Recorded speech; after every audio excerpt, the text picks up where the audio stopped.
కాంగ్రెస్ ప్రభుత్వం కొలువు తీరిన తర్వాత తొలి గవర్నర్ గారి ప్రసంగానికి చాలా ప్రాధాన్యత ఉంటుంది అధ్యక్ష. ఎందుకంటే గవర్నర్ గారి ప్రసంగం అంటే మొట్టమొదటి ప్రసంగం, అది కూడా అంటే దానిలో తప్పకుండా ప్రభుత్వ ప్రాధాన్యాలు, వారి యొక్క ఆలోచన విధానం ఇవన్నీ కూడా ప్రతిబింబిస్తాయి కాబట్టి తప్పకుండా ఉంటుంది.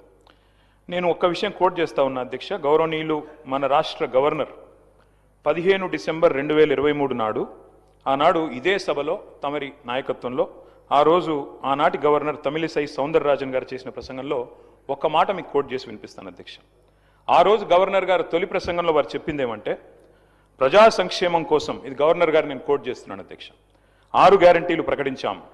బాధ్యతలు స్వీకరించిన వెంటనే ఇచ్చిన హామీలు, చెప్పిన మాటకు కట్టుబడి హామీలకు చట్టబద్ధత కల్పించే ఫైలుపై ముఖ్యమంత్రి రేవంత్ రెడ్డి గారు తొలి సంతకం చేయడం ఈ ప్రభుత్వం సంకల్పానికి, చిత్తశుద్ధికి నిదర్శనం.